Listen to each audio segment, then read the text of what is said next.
Hola, ¿cómo estás? Está muy bien over here. It's a beautiful day in the Sunday neighborhood. Hello, Sharon. Nice to see you. We are here for episode 24 of the Breaking Chains Book Club. Um, we are currently reading, this is our story by Wendi Adelson. I am joined by my lovely co-reader, Cinnamon Girl. Hello. Hola, ¿cómo está? Muy bien, ¿y tú? Muy bien, ¿qué pasa? Happy I don't know. Sunday. Sometimes I just like to break out in different languages, even if I don't really know them that well. Um, but also I'm kind of trying to bonjour. I'm terrible at accents too. I'm terrible at it. I wish I was good at accents because man, accents are so fun, but I'm really bad at them. Bonjour. Uh, um, but there are a lot of Spanish words in this book that we're reading because apparently Wendi Adelson speaks Spanish, and also this book is about the trafficking of a couple of girls that come from different places in the world. So there's all these, and one of them is from Mexico. Two of them are from Mexico. One of them just died in the book, in the place that we're in. Anyway, but before we get onto our reading, I wanted to bring up. My gosh, it's like my throat is stuck or something. Bring up a couple of housekeeping items. One is that I do have I did create some icons or badges for new members or for members. Um, and if anybody is confused about the spelling of Dragon's fire, it's because it's not just any dragon, it's a dragon, Daenerys's dragon. And Daenerys's dragon from Game of Thrones broke chains with his fire. So that's why it's called that. So The most badass dragon. yeah, he's the badass dragon. So and he broke chains with his fire. So the new it's really hard to see. Yeah, I do too, Sharon, man. I've watched it like 3 or 4 times now all the way through. Every time I watch it, I actually appreciate it more for its depth, and I know that sounds very geeky, but it really is. It's such a great story. Anyway, okay. I'm going way off track. So the little badges that I made for members, it's a very, very small version of Dragon breaking some chains with his fire. Oh, your granddaughter's name is Arya. I think you may have told me that a while back, Sharon. What's that? Conduit Sail Verdu Blesseth? Blaze Fairchild. I've seen you in here before, but I don't know what Conduit Sail Verdu Bless. Are you in the right chat?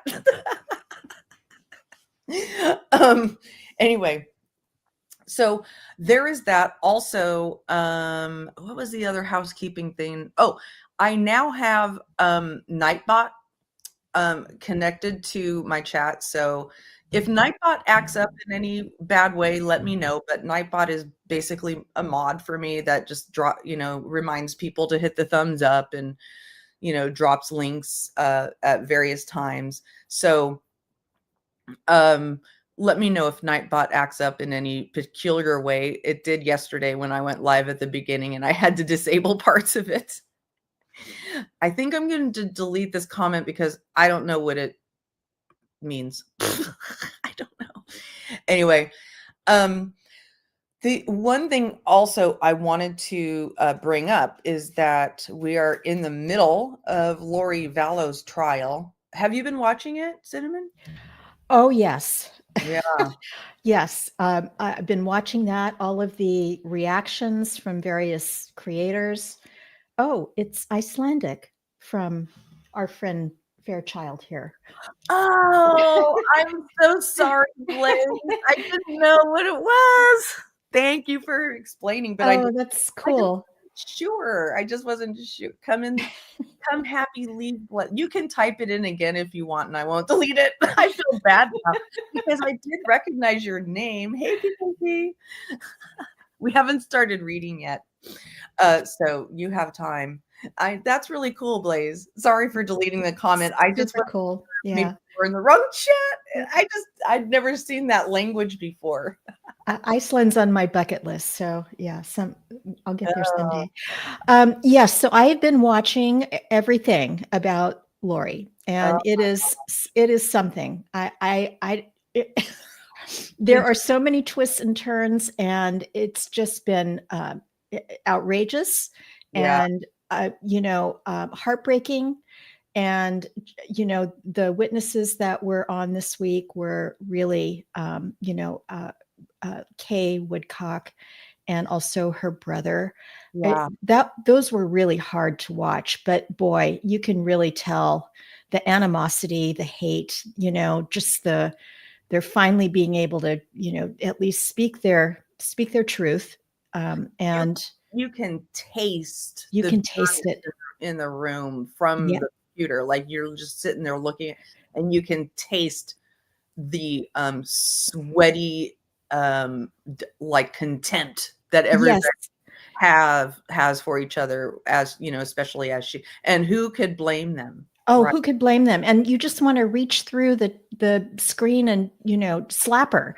I mean, Yeah, she's so disrespectful and rude and entitled contentious. Yes, and I mean, it's just infuriating. So yes, I've been watching.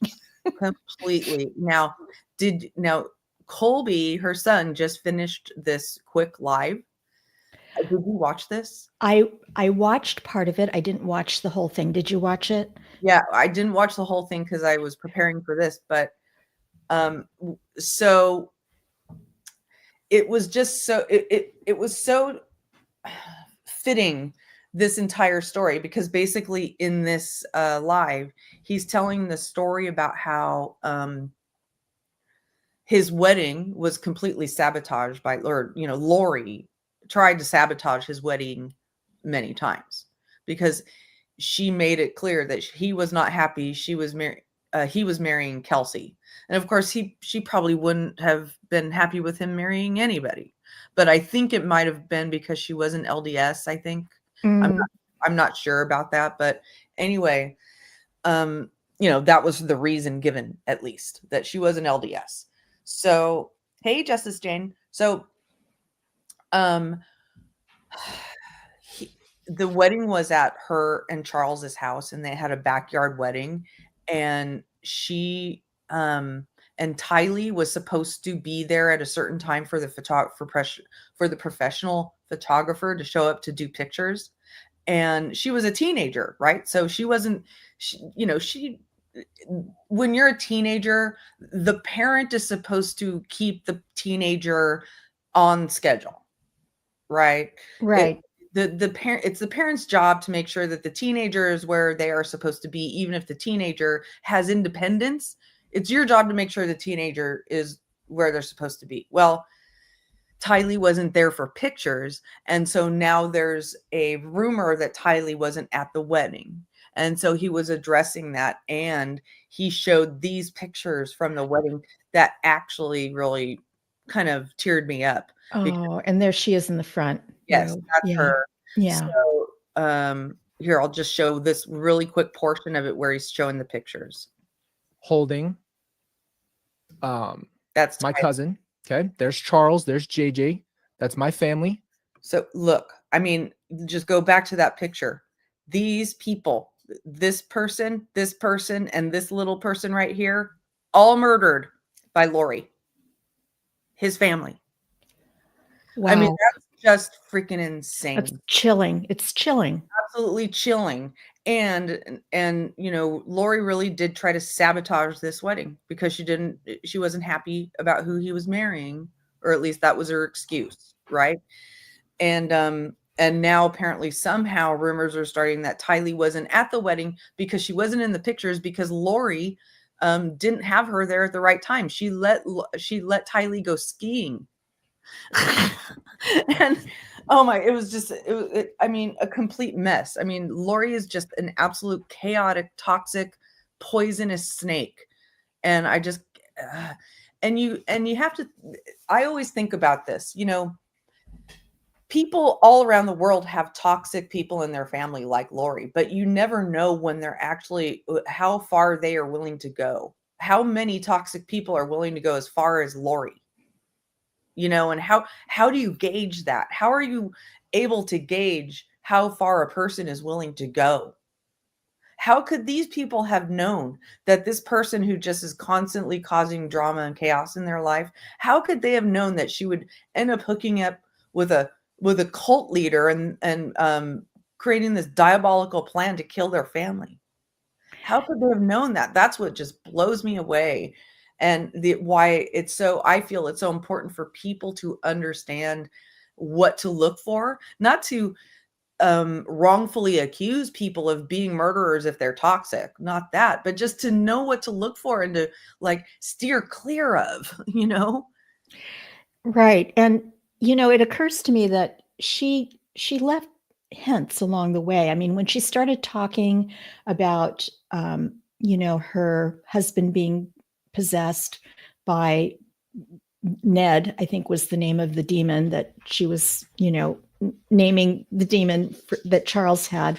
And the light versus the dark and all of that, people were probably starting to wonder about her sanity, but maybe not really knowing like what to do. Like, they were talking about the girls' weekend. I think there was one of her ex-girlfriends that testified this week, and she was talking about that weekend where there were the 4 girls, I think, that had a girls' weekend, and that's when Lori started talking about some of these strange ideas that she had. And they were praying, they were doing the castings and casting outs and all of that. And Yeah. it had to be, even if it was maybe not so strange, if you're part of, a religion or something like that, it had to be strange anyway, because, when you're talking about demons possessing people, I mean, it could be, I don't know, but you have to just wonder about a person who comes from a relatively what looks to be sort of a stable family life. Yeah. I mean, like a mom that's raising kids and a family, and I mean, it blew me away. Yeah. I had forgotten about those castings, Yes. those castings that they did. I mean, Right. to me, that's a slam dunk. Yeah. How, they literally got together in prayer circles and said, make him die, basically, Yeah. And I also remember vividly from the previous trials where Zulema testified, and I wonder, I haven't looked at the witness list. I don't know if Zulema's a witness in this trial or not. I don't think she is. I think they were talking about her on Thursday, and someone asked about Zulema, and I think they said no, she's not. They didn't see her on the witness list, and I think that was Nate Eaton, Yeah, the guy. Yeah, I guess that makes sense. I don't know that she had any interaction on that piece of it, and she wasn't married to Alex yet. right. But she was the one who said, I remember when she testified in the trial for Charles, I think it was, that there was I'm sorry, not for Charles, for Chad, that she contacted somebody and said, is it done? Did it happen? Is he dead? Right. And when he wasn't dead, and she was not on it. Oh, okay, she's not on it. So she was angry that he wasn't dead, and they kept anticipating that Charles was going to be dead at any moment, and they kept doing that for Tammy as well. Right. We're doing these castings for Tammy as well. I mean, that's insane. And so when you have a person who says that they can declare whether a person is essentially not a human anymore and can give you a holy justification for making sure that they die, person is like weak and crazy enough, they're gonna go that far. You know what I mean?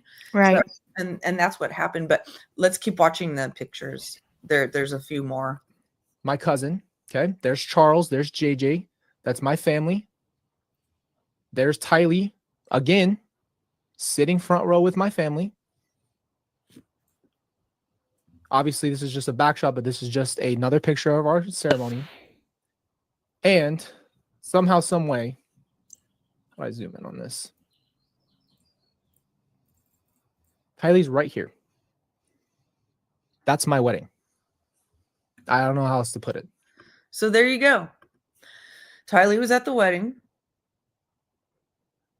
Oh, you didn't know that, Solo? Yeah, I was married into a Jewish family, so I knew that. Anyway, so I just found that really, really interesting, and I do recommend that people go check out Colby's channel because he's processing all of this in real time, and it's, I don't know, He's brave. It's very, like I said in a video that I recently made about this, it's a very generous thing to do. It really is. It's, I think, maybe some people could see it as grifting off of the tragedy. I don't know. If anybody has the right to get financial benefit, if you will, out of a tragedy, I would say it's the surviving son who's been put through a lot of trauma.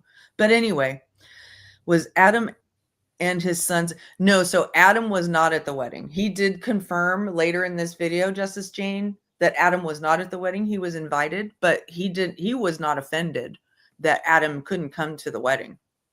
I don't know if Adam's son Zach was at the wedding. I think he might have said Adam's son Zach was at the wedding. But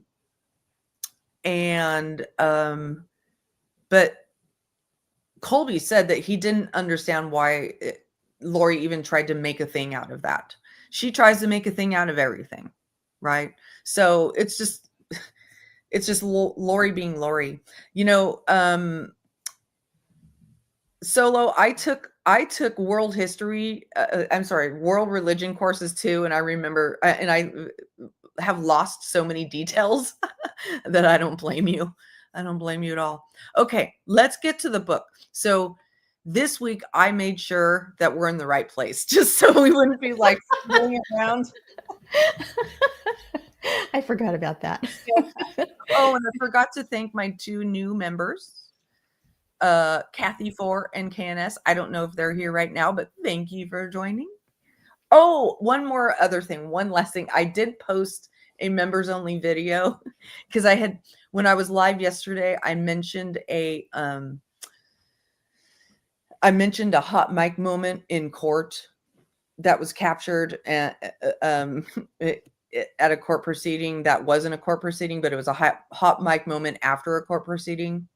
And I uploaded that into members only for anybody who's interested in that. So that was the last thing I wanted to mention if you haven't checked it out and you're a member. Okay, so we are on chapter 12, Lily. And for anybody who isn't aware, this is Wendi Adelson's book. It is definitely autobiographical. What she's doing here is basically telling her story of helping immigrants who are being sex trafficked, and her character in this book is Lily, and the other characters in the book are Anna and Mila. Okay, Anna, Mila, and one of them just died. I think it was either, hey, Music City Mom, good to see you. What was I going to say? So wait, one of them just died. I forget if it was Anna or Rosa. Anyway, one of them just died. We'll see as we go. But why don't you go ahead and start off reading today? Because I've been blabbing. Okay. And we're on chapter 12, right? Yeah, chapter 12, Lily. Chapter 12, Lily. After 6 months of work, I am about to be unemployed. Rumor has it that our funding is about to be cut. 6 months of building relationships with clients who depend on me to help them feel safe and have legal status in the US. Maybe I'm delusional, but I really feel like my clients need me. I am the only provider of free immigration legal services in Hiawassee Springs. What if I work for free instead? My mom already thinks I just about do. Maybe I could give up my salary entirely and represent clients without getting paid and then just waitress on the side. I mean, coming from DC, the cost of living in Hiawassee Springs is only a fraction of my former expenses. That said, I used to work at a private law firm, so I had more money to spend. Josh and I have been talking it over for weeks. We almost always have the same conversation with few variations. Lily, I want you to be happy. But I am happy, Joshicito. I love you. I'm not egotistical enough to believe that loving me is enough, Lily. I know you miss your friends, your family, and the life you used to have in DC before I dragged you here, he pouted. Hearing him recognize what I gave up to be with him filled my heart with love. I just wanted to squeeze him and never let go. Lily, I think this job makes you happy. I just want to break in here real quick and just remind people that when Lily is talking about Josh, she's talking about Dan Markell, who was the murder victim in the real story. Okay. So Josh is Dan Markell. All right. So I'll keep going. Lily, I think this job makes you happy. Do you want to stay at the IJC and just work without pay for a while? The funding may come back, right? My Josh, always the optimist. Lovey, the funding is not coming back. But it could, right? Or you could canvass the community doing fundraising, or you could contact your old firm or the national lawyer organizations and see if they want to help fund legal services for immigrants. Josh lit up with each new idea as if he had just invented a solution to global warming. He truly believed that he could fix anything that ailed me. Sweetie, I will try all of those ideas. They are really good suggestions and I will give it a shot. I didn't think they were good suggestions at all, but I didn't have the heart to tell him he didn't know the slightest thing about my line of work. 1 month later, the conversation basically repeated with a new infusion of sound, reasonable suggestions from Josh. I'll save you the repetition and start basically where we left off a month earlier. Lily, I want you to be happy, and if there are no other funding options, I think you should keep working there pro bono. Earth to Josh, I am already barely getting paid, and nice try to use the legalese, but I am already doing pro bono work with my public interest job. Now I will actually be a volunteer instead of a hired employee. Any other bright ideas? Okay, I got testy. I know I just told you that I, too, thought about working for free. For some reason, it bothered me only when Josh suggested it and not when I thought it up myself. I get far more moody than Josh does. Somehow, this angel of a man manages never to get mean or rude or make ad hominem attacks.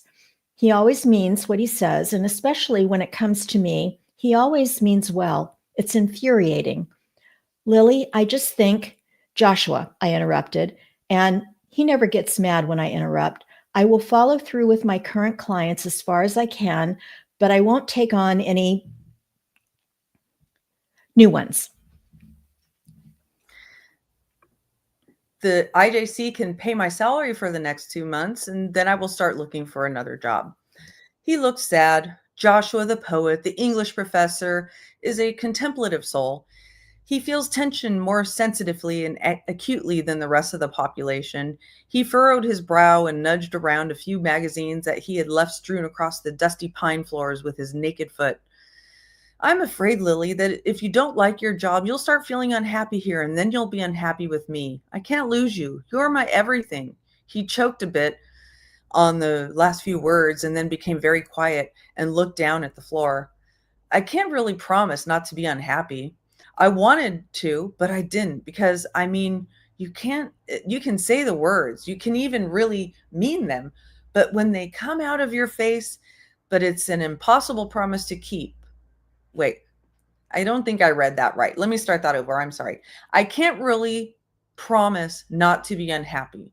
I wanted to, but I didn't because, I mean, you can say the words, you can even really mean them when they come out of your face, but it's an impossible promise to keep. I knew that I would be disappointed to leave the IJC after only 6 months of work and with so much left undone. I made a promise to myself to do the best that I could do for my clients, and then to work hard to find another job that I would really enjoy. I think Josh knew that I was just trying to make do with an unfortunate situation. He offered another well-meaning suggestion. Lily, he had composed himself to a less sad Josh by now. Maybe this IJC thing might be a blessing in disguise. Maybe now would be a good time to try to start our family. Like an explosion inside me, I felt every emotion at once, and shards of my former pre-married self lodged into my heart, my brain, and my gut. I didn't even know what to say. I am 35 years old. I am married to the man I want to spend forever and after with, and I have already finished all the schooling I ever want to do. Why was I freaking out about this? Josh, I'm not sure that I'm ready. His face fell. He made a motion with his mouth like he wanted to say something and then stopped. He just got quiet. He picked up a copy of the New York Times. I could see from the date on the top that it was the one from last Thursday, and I knew that he had read every article already. I think he just wanted to bury himself in something for a while, and he can lose himself easily in the written word. It's his best medium. Joshua, I barely knew what to say to make it okay. I tried. I really love you. At that moment, I tried to convey everything with those words. I wanted him to know, to feel that I loved him, wanted him, needed him, but I could tell that nothing I could say other than, yes, let's have children, would have been enough. I racked my brain and my heart to figure out why I was having this reaction. My parents had been telling me for years that after age 30, I would be a higher risk pregnancy, especially given our family history. They had already mentioned, not with great subtlety, and more than a few times, that I should be ready to have a baby, especially now that I was married. I love kids, I really do. My sister already has 3 of them, and I'm head over heels crazy for them. James, Ella, and Ruby. They are healthy and rambunctious and so much fun. I love watching the way my parents adore grandparentum and cherish the birthday parties and the special blueberry pancakes that my little niece Ella loves for my mom to make. I love my parents enough to want to give them more little joyful people to appreciate them. And I want to give Josh a baby that if he wants one. It's just, I am not done yet. Something inside me has changed. It is not just the move from our bustling nation's capital to this sleepy, seductive town. It is the people. It is the work. It has become not just something that I do, but something that I am. I am now a public interest lawyer. I'm sorry, I can't do this without sounding condescending and pompous. Sorry. I am now a public interest lawyer, a human rights attorney. My work has become inextricably intertwined with my identity, and I don't want to have to learn to be anyone else. I feel the most me I have ever felt, and I know that having a baby would change everything. With a baby, well, the baby has to come first. Can't have that. I know that. I would want for it to be that way. And yet right now, I want to put my work, my clients before anything else. I know that I am part of something at the IJC. I am part of the solution. I don't mean to be very dramatic about my work, but it feels important and timely. It feels essential, and I can't stop it now. Having my funding yanked at the same time that Josh is starting to ask about kids makes me feel like I am standing on a carpet while the ground is dragged from beneath my feet, leaving me stranded. It's horrible to say, but having a baby now would be like making a concession. I would feel folded back into my previous self. That self worked at a big law firm and woke each day to too much caffeine, an over toasted bagel on my way out the door, fake smiles for my colleagues, false assurances to my clients in Shanghai and Munich, and wherever else I was doing business. Without even meeting my clients, I would leave the office, grab a drink with friends, whine about being single, trudge home to my apartment, and sleep the sleep of the unconcerned. Then I would wake up 7 hours later and do it again. Each day, Sunday through Sunday, I lived like the suit that I was. I felt less than whole, but I assumed that what I needed was a great boyfriend, someone with whom to enjoy all the things that I didn't do myself because I assumed that they would be better done with someone else. Who had the time anyway for paddle boating in the tidal basin? I put my life on hold, waiting for the special guy to come, to take me to the FDR Memorial as the sun set, to sniff in those cherry blossoms 1 week each spring, to leisurely walk around the mall and the Capitol, admiring the greenery and the stately buildings. I promised myself that I would be different when I had someone to share it all with. I would stop working every day from early in the morning till late at night. I was my work then too, I suppose, although I was a shell of my current self. Now I wake each day to a wonderful man. He slides a protective arm around me when he feels me rise early to do some yoga before work. His breath is warm and a bit smelly, and he leans in close and tells me that I am beautiful and loved. I slide out of bed, and after enough stretches to make me feel strong and balanced and ready for the challenge of the day, I take a steaming hot shower and pad into the kitchen to make us breakfast. I sleep fitfully for most of the night, thinking of my clients, excited for the day, worried about what they will do if our funding is gone, wondering if I should just do it for free. Having a significant other definitely has given me the freedom to savor life a little more, but I can see now that I was waiting for someone to come and fill a void in my life that I had made myself. My half Puritan roots and the corresponding work ethic make it so that my work in many ways is my identity. Without my work, I would just be a woman who gave up her high-powered job to live in small-town America with her man. That story is fine for someone else, but it isn't my story. I am Lily Walker Stone. I am now an immigration attorney first and someone's wife second. Sorry. And so I return to my dilemma. I find myself sad and spent at the end of each workday, more so than usual. I feel like I am running against the hourglass, and each passing day means fewer people that I will be able to help. You see, people in most situations are not entitled to lawyers. It's not a right, and it's not an entitlement. If you are in a certain kind of criminal case, you automatically receive a public defender.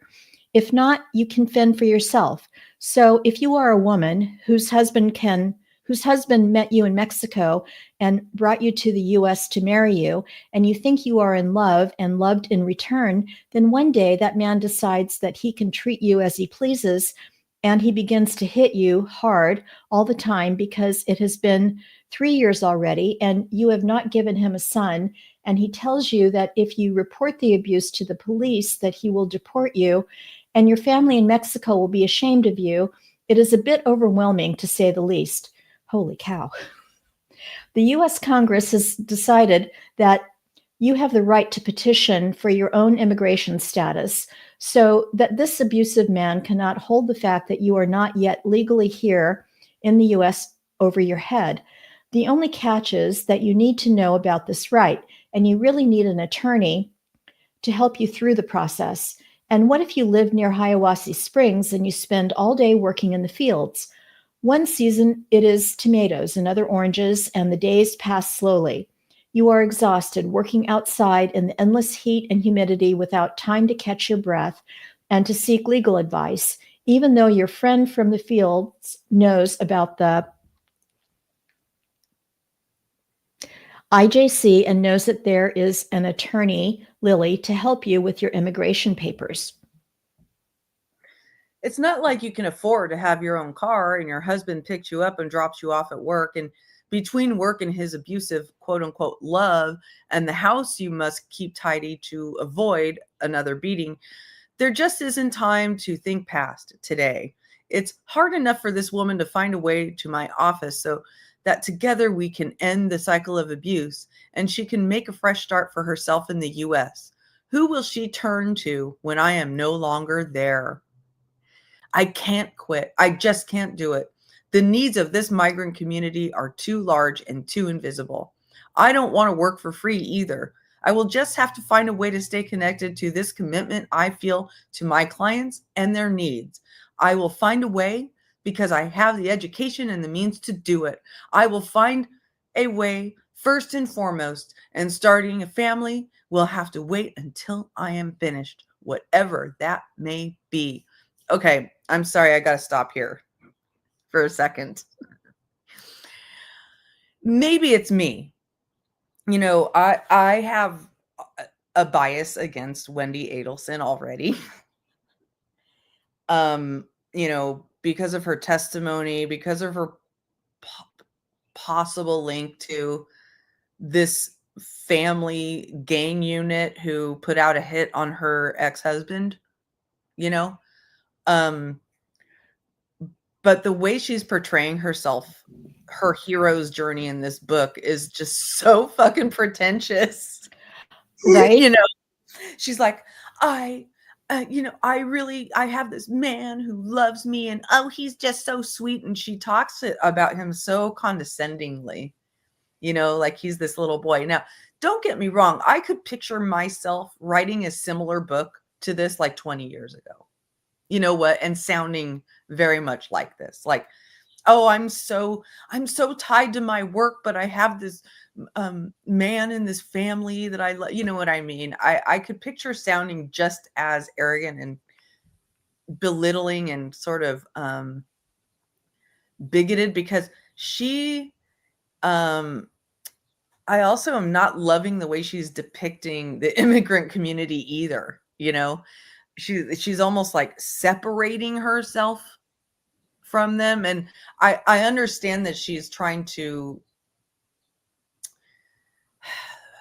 display her empathy and show that she understands what's going on, but it also just feels like she's looking down at them as well. You know what I'm saying? It's like not her story to tell is my point.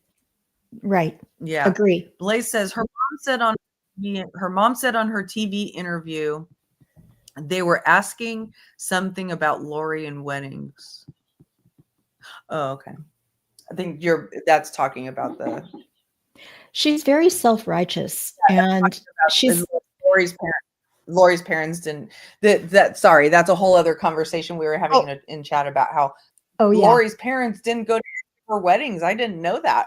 Well, so many weddings, so little time. That's true. That's true.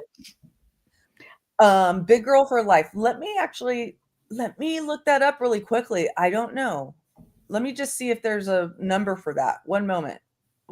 Actually, I'm going to read the rest of this page, and then while Cinnamon is reading, I will look it up for you. Okay, Big Girl? So let me continue.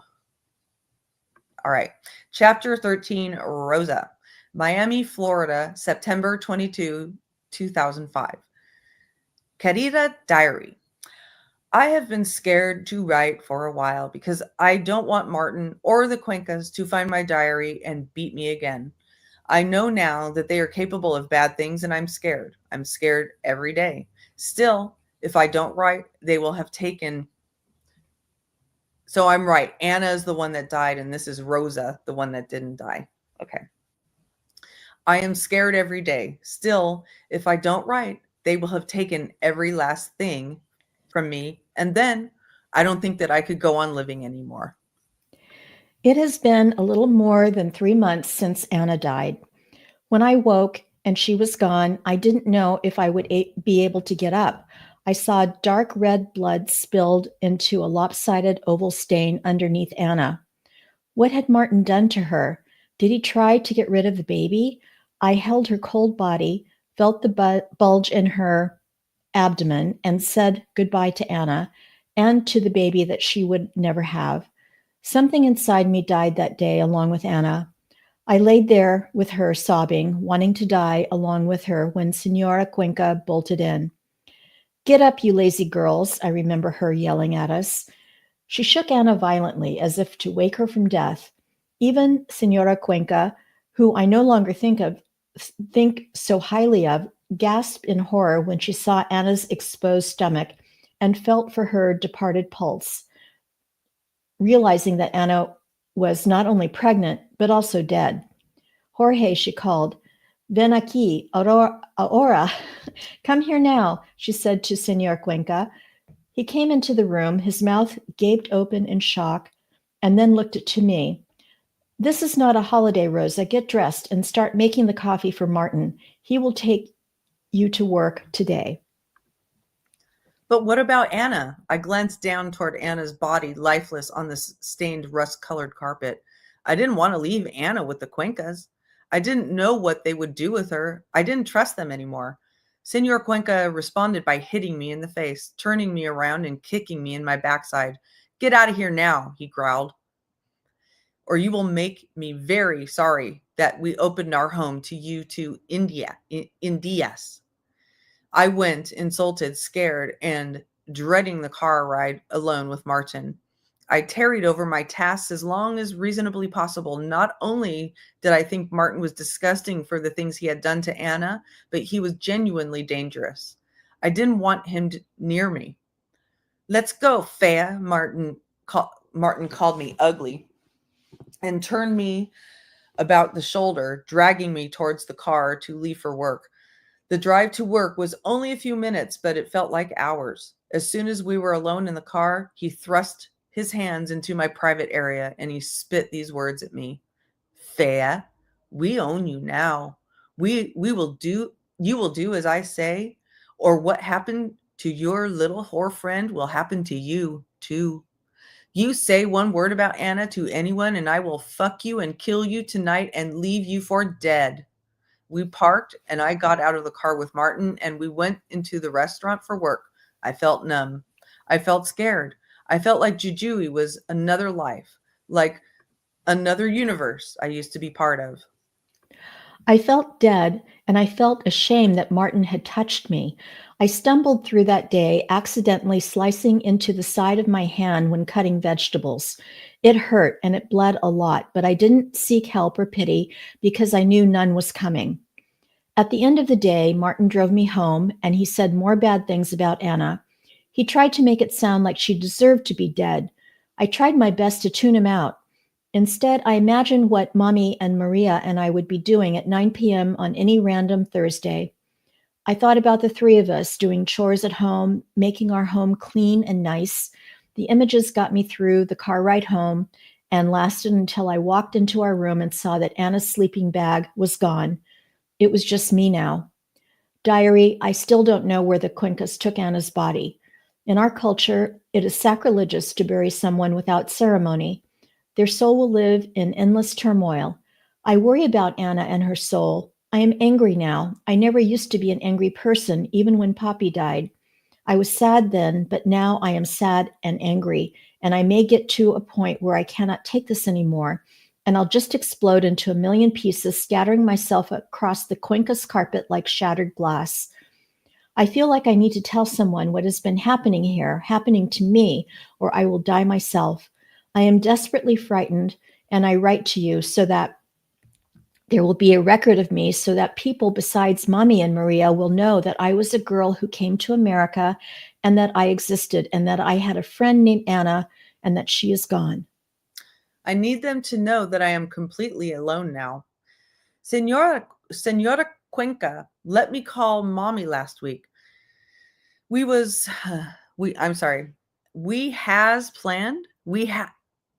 had planned, there's a typo. We had planned for me to call that day before I left Jujui. Mommy waited by the phone in our village for 3 hours to make sure that she didn't miss my call. She sounded so very happy to hear my voice and to know that I was okay. Senora Cuenca stood over me the entire time and threatened me before the call that if I said anything bad about them, she would kill Mommy and Maria. So I knew what I could not say. It is better anyway that Mommy not know how they're making me live. She would feel very sad if she knew, and I don't want Mommy to be sad, especially not because of me. She was sad enough about Anna.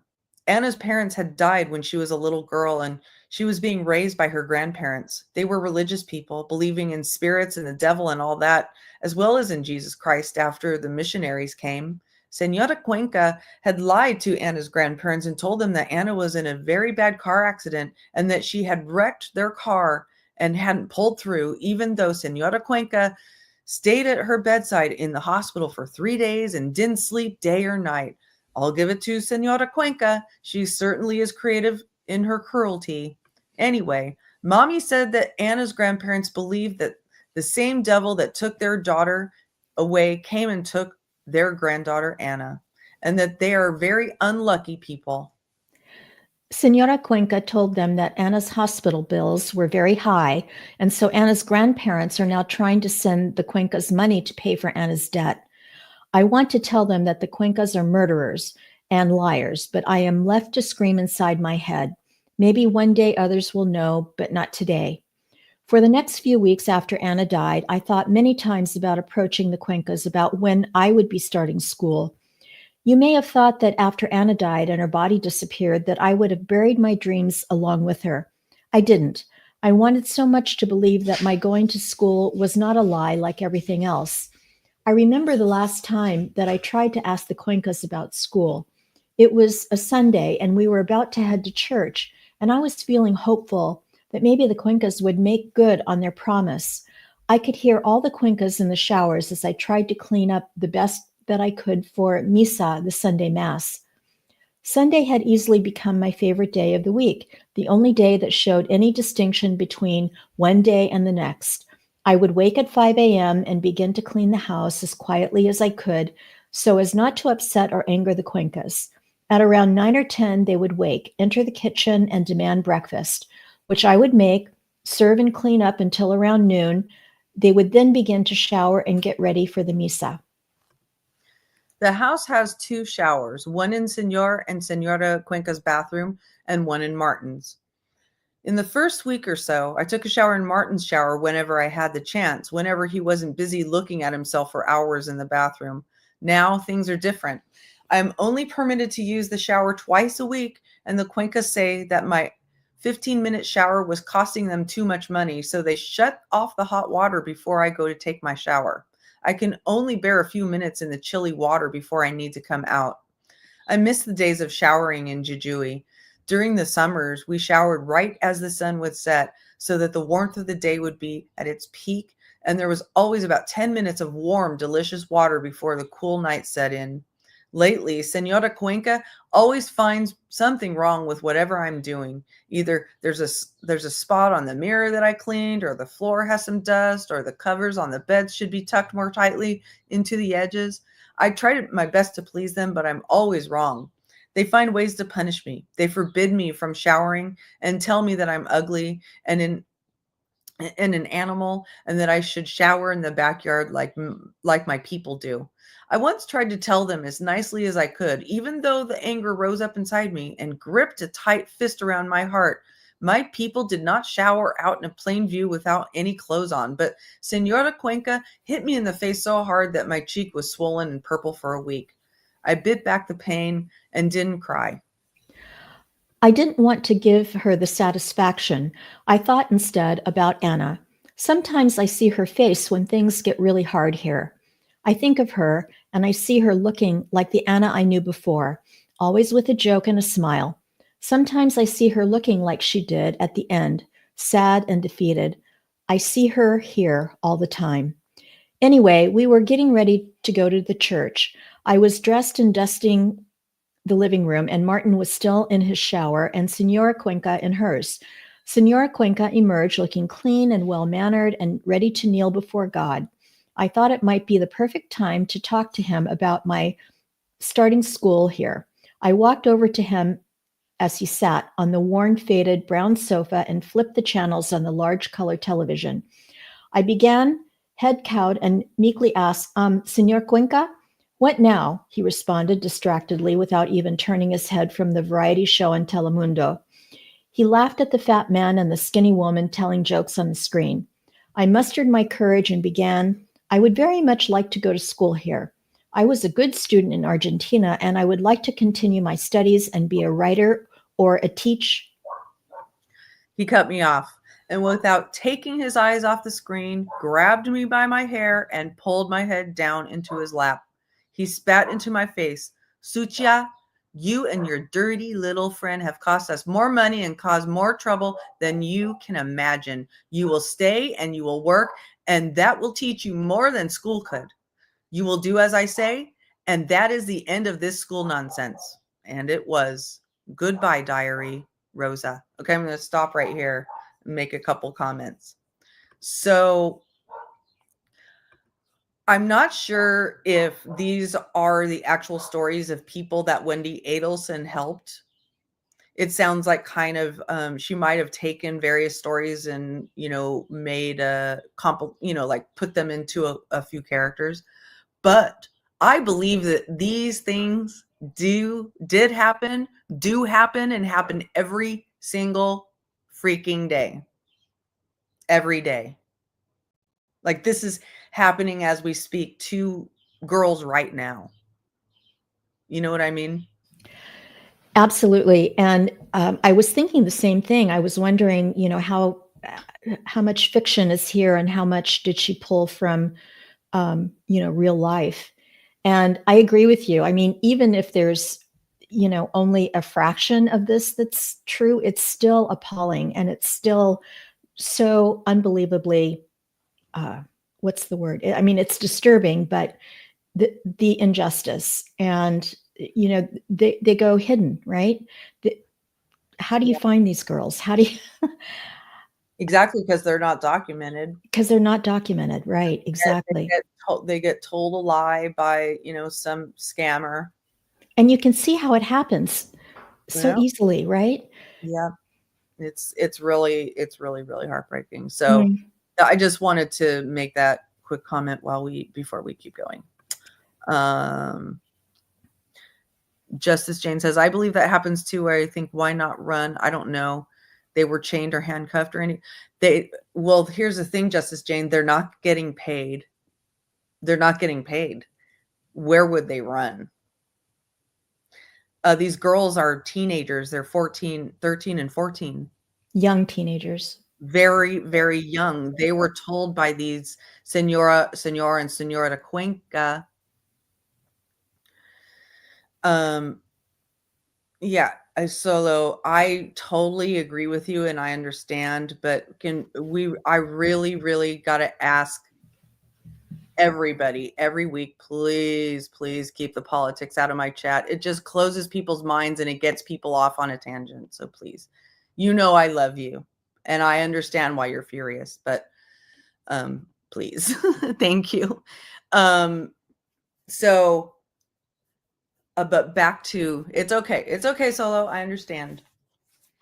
But it just doesn't serve it's not on topic for, it's sort of on topic, but off topic as well.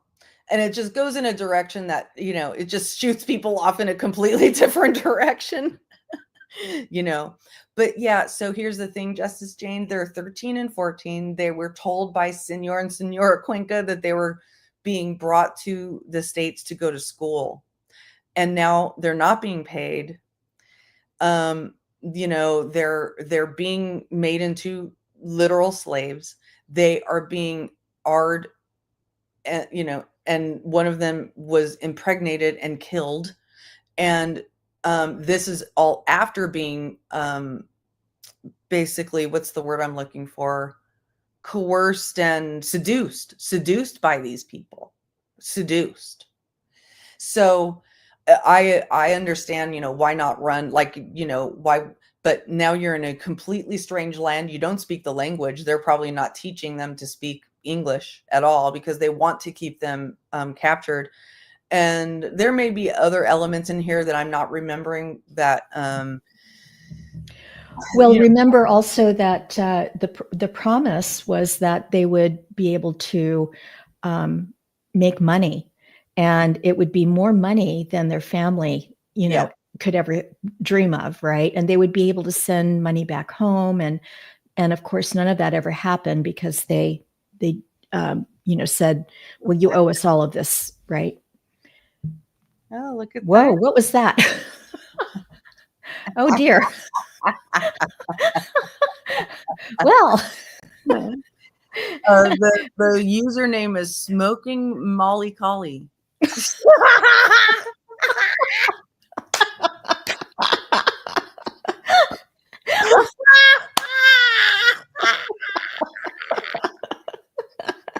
oh my gosh.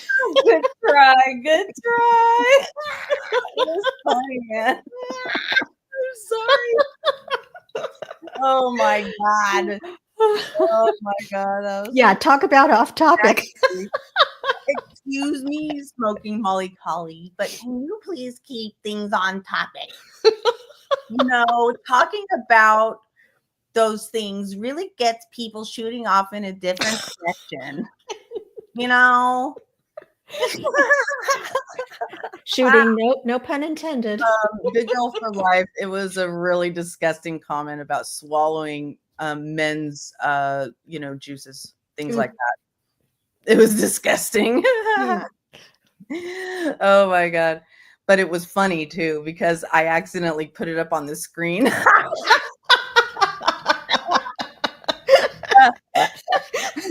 When I went to delete it.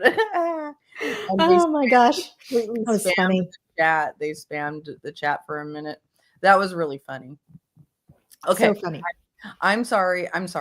So, but yes, so Justice Jane, it sounds like it's going to get into that realm of trafficking. It doesn't sound like they have sold, like these people haven't sold these girls or this girl into that yet, but they're definitely labor trafficking, because that's what they are doing themselves, is they're using her for slave labor. So I don't know like all the full legal contours of it, but they're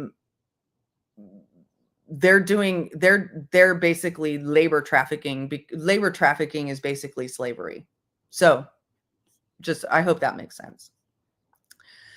Okay, so we shall continue with chapter 14, Mila. Just sound off while I'm reading if anything else comes up, and I'll get on that button. Okay. Do you hear me, Cinnamon? Yes, will do. Yeah, just sound off. Yes, ma'am. All right. Chapter 14, Mila. Life at the restaurant in Atlanta is okay. This is a different girl she comes from Ukraine, I believe it is. Is that where this woman's that's where Bratislava is Ukraine, right? I think so. Yes. Yeah. I feel so ignorant saying that, but I just don't know for sure where Bratislava is. Okay. Life at the restaurant in Atlanta is different than my life was at the restaurant in Bratislava, but some of the change is good. I have fallen in love. It's Chico. Oh God.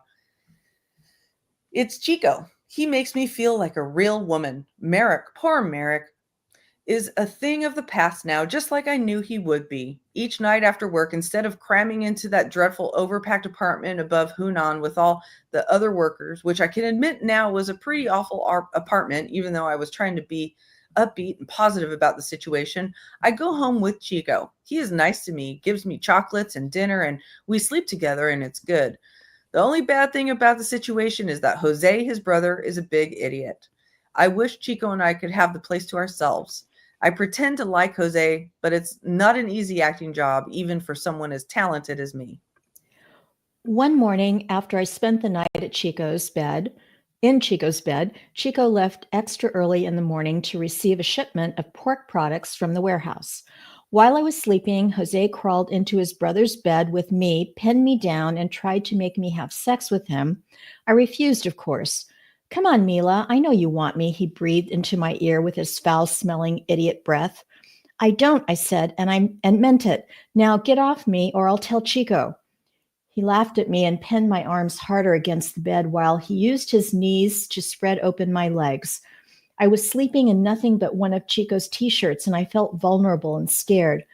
Oh, you'll tell Chico, eh? Who is he going to believe? Nina, his brother, his blood and family, or some puta he's been screwing for the last few months? I struggled to free an arm and poked Jose in the right eye, squirmed out from underneath him, grabbed my underwear, shoes, and a pair of pants, and ran out the door. I kept running down the stairs out to the street until I realized I was standing outside. It was cold and I was half dressed. I could see the faint light of the digital clock of a bank building close by. It was not yet 5 a.m. I quickly threw on the clothes I had carried in my hands, but not before I stepped on something sticky, brown, and unidentifiable. I had to get to work in about 30 minutes, and I didn't know the bus route from Chico's house before he had taken me in his because he had taken me in his car every morning since I started spending the night. Was there even a bus route that went this far out into the city? I certainly didn't have money for a cab. I didn't have a single dollar on me to buy anything. I dreaded the dawning reality that I would need to go back inside and get a ride from Jose. I screamed into the night air, Brando-like, hearkening back to his Stella. The street answered me back with its silence. Not a soul yet moving at that hour, save for a few stirring people nestled into alleyways covered with newspapers, trying to get some sleep. I never would have thought that people in America could be so poor. Eastern Europe? But America? I have seen the movies, but I was never sure what was real and what wasn't. Whether the people without homes I saw on the screen were just actors or extra people, or something true that really happens. I just couldn't conceive that it was possible in this rich country for some to have so much and others nothing at all.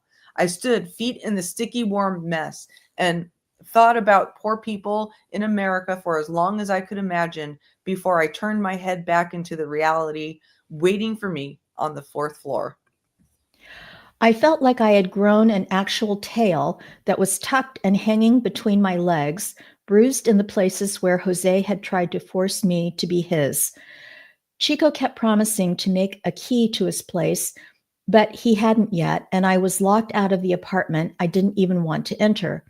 Who is it? Jose called sarcastically in a sing-song way as he slid aside the keyhole to peer at my face distortedly close in the circular view. It's me, Jose. It's Mila. Who else would it be at this hour? I have to get to work, don't you? Don't play games, Jose. Please open up and let's go. I tried my best to sound kind and patient, but it was a real stretch. I just see a puta out there, and putas aren't allowed in this apartment. Go away, puta. He laughed and laughed. I wish I had any power to bargain with. I wish I had any power to bargain with at that point. Please, Jose, it's cold out here, and I stepped in something, and I need to wash off my foot. Please open up. We both need to get to work. I tried to sound nice, but I was getting very angry, having to beg this big jerk to take me back inside. Why did Chico leave me with his godforsaken idiot brother? Puta, let me see that you are really sorry, and then I will let you back in. Get down on your knees, like I know you like to, and beg me for forgiveness. And then maybe I'll consider letting you back inside. After that, maybe I will think about taking you to work. Leaving my dignity somewhere outside that door, I did as I was told. I got down on my knees. I told him I was very sorry. Would he please accept my forgiveness? I hated doing it, but I knew that if I didn't get to work on time, Chico would be mad, and things were going so well that I didn't want to make him angry. After a few more back and forth exchanges with Jose, the idiot jerk, he finally let me in, made me kiss him on the mouth, and called me puta again and again. I cleaned up what was undeniably human waste on my foot, got into my clothes for work, and off we were to Hunan. We passed most of the ride in silence. I didn't bring up what happened in the apartment, and Jose didn't either. I tried my best to memorize the route to work, but Jose drove too fast, zigzagging between cars like we were filming a chase scene in an action movie. Jose seemed to be creating his own reality, oblivious to the fact that he was driving an old beat-up car, even though he put on the fancy tires and the purple neon light blinking from below. I got out of the car, grateful to be alive, both wired and exhausted from the morning's events, and we filed into work. Jose took a seat in his office in the restaurant, a little side room where they tallied the earnings for the day and drank small cups of strong coffee with lots of sugar. I noticed a calendar filled with naked or mostly naked women over his desk. It was already 3 years out of date, displayed the wrong month as well, and someone had drawn a mustache on the woman. I wondered what that beautiful blonde woman was thinking when the picture was taken. Was she happy? She was smiling in her tiny bikini, back arched and posed on the shiny red car. Was she just using her beauty to pay the bills while she went to university like her mother wanted her to? I wondered what that woman in the picture is doing now. I wondered if she too was trying to get to New York City. I got down to work, beheading, defeathering, and cleaning bloody chickens, then chopping their slimy, pale bodies into little boneless bits for the kung pao chicken. Almost nothing is thrown away in the back of Hunan. Whatever we don't use gets made into sauces and soups and served at the weekly buffet on Thursdays. Seeing how the food gets made makes me wary of eating out in a restaurant or consuming anything that I didn't actually make myself. We, all of the employees, are told that we can't throw anything away, and so we don't. Our customers eat the scraps instead. I took a place at the cutting table next to Katerina, which she had shortened to the more American Cat these days. We had been getting along nicely until I left the room we shared and moved in with Chico. He's really handsome, and I think she is jealous. Hi, Kat, I said over the din of the powerful vacuum, cleaning up the blood and bones from the floor. How are you doing? She shrugged and made a gesture towards her ears, signaling that she could not hear me over the sounds of the cutting, cleaning, and assorted machines. She looked sad to me, and I wondered if she was still mad or jealous because I left, or if she really couldn't hear me. No bother. I had the whole day to myself to dream. I had an especially good plan for that day. I would pretend that I was playing the part of Nicole Kidman, portraying a journalist exploring the restaurant industry. I acted out the rest of the day, letting my mind create the script I would recite to the news media that night about the bloody life of a restaurant worker. I was somewhere in between dramatically exiting the restaurant and getting made up for my evening appearance on the most watched news channel in New York City when I caught a glimpse of Chico. He and Jose were in the front office yelling about something, and I hoped that it had nothing to do with me. They seemed angry at it with each other, but their relationship was like that at times. The brothers were fiercely close, having come to this country from Colombia with nothing but a little cash and each other. They fought, but knew, not even so deep down, that they really needed each other. and so as hard as they fought, their love ran even deeper. And so it was. When I glanced back a few minutes later, I caught the brothers giving each other a quick hug. Their fiery tempers had subsided, and they no longer seemed angry about anything. Chico's hand lingered on his big brother's smaller shoulder, giving it a squeeze. I remember being surprised when I discovered that Jose was older than Chico. Chico is bigger, stronger, smarter, more capable, and seems in charge of everything. I wondered how Jose's ego could stand being the lesser of the two in every way. Maybe that's why Jose was such a jerk. A little while later, Chico and Jose wandered into the back room to check in on the employees. All of us workers had to ask if we could use the bathroom and were allowed 2 separate 5-minute breaks during the day. If we took any more time, our pay was docked. If we took any more time, our pay was docked, I guess. Chico kept track of all my money for me. It was very hard to have time to eat or use the bathroom, and sometimes days passed when we did neither.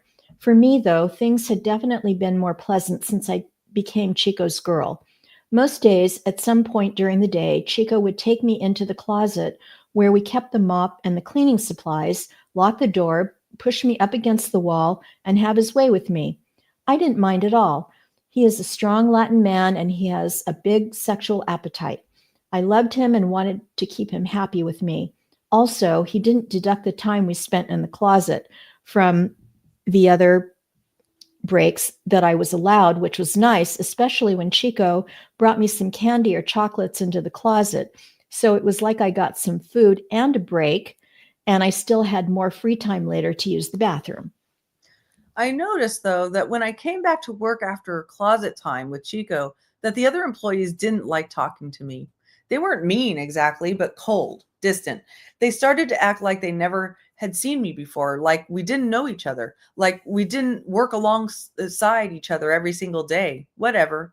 Wasting time with them was not going to jumpstart my acting career anytime soon. Besides, it's not like Chico was ever going to spend time in the closet with them. Let's face it, I was way prettier than all of them, and I guess they hated me for it.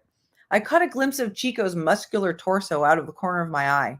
His eyes caught mine and he winked.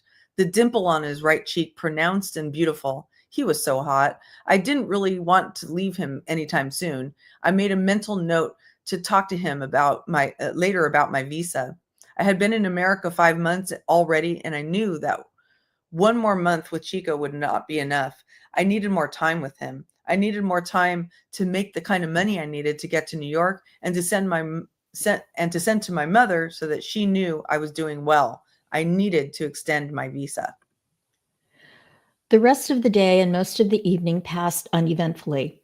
My body worked hard at the cleaning and cooking, but my head continued in the role of Megan Juvett, the half Irish, half French journalist, on a journalistic expedition expose of the life of a worker in a Chinese restaurant. At around 10 p.m., Chico opened the door to our workspace and gave me the signal, an upward gesture of the head towards the front door. Chico did not like to be kept waiting. I quickly put down my mop and said goodbye to Kat as if she cared at all, and headed home in the car with Chico and Jose. Jose, jerk that he is, offered me the back seat. As she deftly crawled into the cramped rear space of the car, journalist Megan Juvett observed, "The age of chivalry, ladies and gentlemen, is officially dead." We drove home and headed upstairs to the apartment. When Chico saw the bed, he cocked his head to one side and laughed. "Mila, don't be such a slob, okay? Why didn't you make the bed today? What has gotten into you, Nina?" He was not the slightest bit pleased, but he seemed to be holding back from anger. "I always make the bed and clean the house. This was the first time since I started staying with the brothers Jimenez that I ever messed up even the slightest bit. I felt terrible and didn't plan to ever do it again." I didn't know how to respond to Chico. I didn't want him to know about the morning's interaction with Jose. I just couldn't tell Chico about Jose, what he did or tried to do, or any of it. I knew that Jose was right, that blood was thicker than me, even if I gave Chico something that Jose couldn't. Instead, I just swallowed it and lied. "Oh, my love, I'm so sorry. What a silly girl I am. I just completely forgot and I was running late, and then, well, it just will never happen again. Please forgive me." I snuck up to him and kissed him flush on the lips, then his ear, and spread soft kisses all over his neck. He was such a big man, and although I'm tall, my head barely came up to his shoulders. "Okay, Mila, okay." He laughed at my overt and somewhat pathetic attempt to win him over. I lured him back onto the bed and we made love. When it was over and I knew he was happy with me, I thought it would be a good time to talk to him about my visa. "Chico, I want to go back to Bratislava next month." "Why would you, my little Mila?"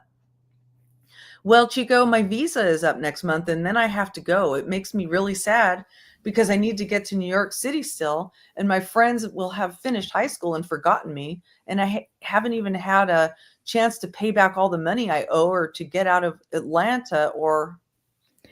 "Hush, Mila." Chico clamped his hand down over my mouth. "Mila, Mila, Mila. You don't have to be bothered with such things." With a laugh, he said, "Worrying will make you old and I'll have to replace you. I came here as an immigrant, just like you, and I know how this system works. I will take care of everything for you. I am your guy. I take care of you, I protect you, and I will keep you safe here." As he said everything I needed to hear, he wrapped his big, strong arms around me and smoothed back my hair.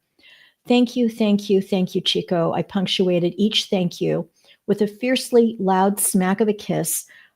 "I don't know what I'd do without you." Why don't we go ahead? Why don't we stop here? Okay. Yeah. Because we basically now read chapters from each different characters. each different character. Huh. That's interesting. What do you think of that last chapter?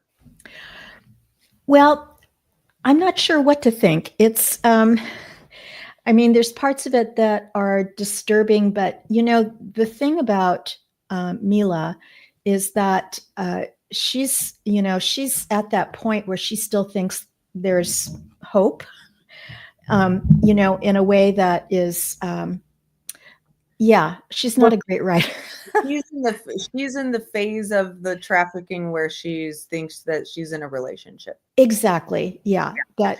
That something is real there. And yes, I agree with you, Solo. I think the writing is less than optimal. There's a lot of run-on sentences. Oh my gosh. There was one there that I read that was a whole 15 lines long. Yes. Could hardly take a breath. Yeah, you have to breathe through a straw to be able to read this book. Yeah, I agree with you. It's a little corny in places too. You can tell that, they're sort of reaching a little bit. It's just a little corny. Yeah, she just seems to have a really weird world view, Yes.